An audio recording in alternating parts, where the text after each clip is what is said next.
Depuis combien de temps espérez-vous obtenir ce que vous désirez? Faites-vous autant d'argent que vous le souhaitez avec votre emploi, avec votre site web, avec votre entreprise? Attendez-vous toujours cette promotion qui se fait lamentablement attendre? Voici l'histoire d'une personne comme vous et moi. Il y a plusieurs années, elle était au tournant de sa vie. Sa carrière n'avait plus de direction, elle n'avait plus aucun but.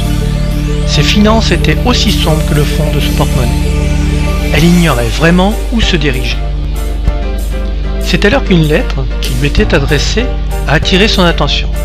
C'était une publicité, mais elle avait un petit quelque chose de particulier. Elle a eu envie de l'ouvrir pour prendre connaissance de son contenu. On lui parlait d'une solution efficace pour sortir de ses difficultés en apprenant à exprimer de la bonne manière ce qu'elle voulait, et ce par écrit. Ce courrier arrivait à point car elle a toujours aimé écrire. Le nom de l'expéditeur ne lui disait rien du tout. C'était une lettre publicitaire envoyée à tous les clients d'une certaine entreprise. C'était au milieu des années 80. L'auteur de cette lettre l'invitait à suivre une formation pour apprendre comment écrire une lettre qui vend. C'était pour le monde des affaires, secteur qui l'a toujours intéressé, et elle a vite cherché comment elle allait pouvoir s'offrir ce cours. Il y avait bien longtemps qu'elle n'avait pas eu autant envie de quelque chose. La somme fut donc rapidement amassée auprès de sa famille et elle reçut petit à petit chacun des cartables blancs, lui enseignant tous les secrets d'un bon copywriter. Voulant tester ses connaissances, elle a préparé une annonce pour offrir ses patrons de jouets en tissu dans une revue spécialisée. Le coût pour commander son petit catalogue était de 2 $. Dans les jours qui suivirent, elle commença à recevoir des enveloppes contenant 2 billets de 1 $. Bientôt, il lui fallut se rendre au bureau de poste car le facteur ne pouvait plus transporter toutes les nouvelles enveloppes dans son sac.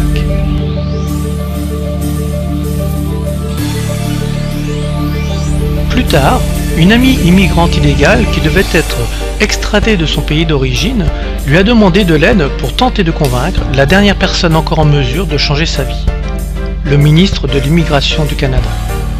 Il ne restait que quelques jours avant que les autorités ne lui ordonnent de quitter son beau pays. Elle a donc repris le clavier et elle a écrit une lettre pour expliquer les raisons pourquoi le gouvernement du Canada ne devait pas se priver de tout ce que cette femme pouvait apporter aux Canadiens par ses connaissances et ses expériences de vie.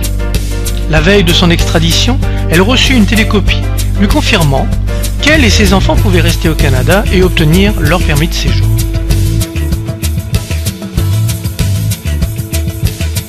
Les années ont passé, elle a choisi de s'orienter vers le commerce de détail. Elle a utilisé ses connaissances pour publier la première newsletter commerciale au Québec. Elle était photocopiée et distribuée à tous ses clients et plusieurs lui en ont demandé des copies supplémentaires pour les poster à leurs propres parents et amis.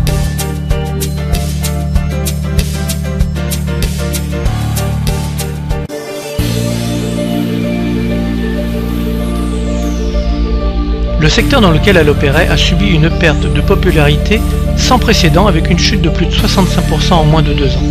Les fournisseurs, les grossistes, les compétiteurs fermaient leurs portes à un rythme infernal. Arriva ce qui devait arriver.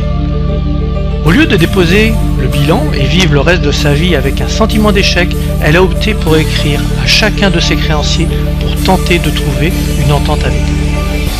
La dette s'élevait à plus de 65 000 $, une énorme somme pour le début des années 90. Elle a écrit une lettre qui lui a rapporté plus de 65 000 $, car tous les créanciers sauf un ont offert de radier sa dette sans rien demander en retour.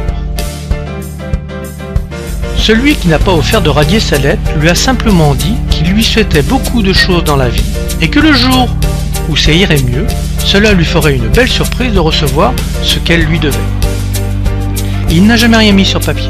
Il a tout simplement déchiré la facture et lui a serré la main avec un paternalisme rassurant malgré sa santé plus que fragile. Au moment de son décès, elle n'avait pas encore suffisamment remonté la pente sur le plan financier. Mais elle contacta son épouse pour prendre entente avec elle et elle lui a tout simplement répondu que son mari avait toujours conservé sa lettre. Il s'en était servi plus tard pour se sortir d'une situation compliquée et lui avait dit qu'elle avait remboursé sa dette par cette lettre.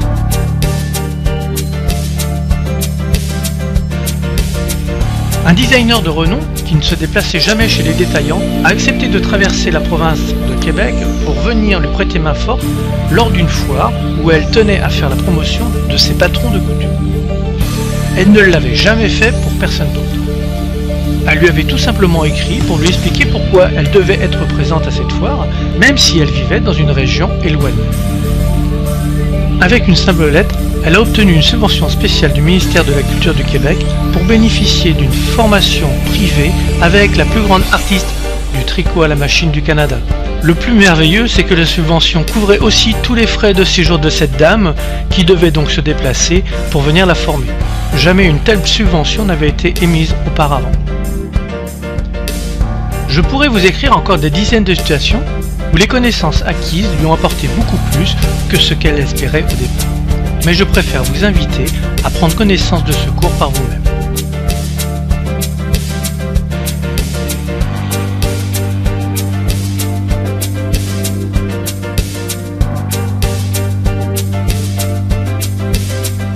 Ce cours existe depuis des années. Elle en possède la toute première version, publiée dans les années 80, et ne croyez pas que ceci soit obsolète. Aujourd'hui, parce que tout change beaucoup plus vite, le créateur a opté pour l'offrir en ligne. Ainsi, les mises à jour sont faites aussi souvent que nécessaire. Vous n'avez donc plus à chercher ce qui vous convient de nos jours.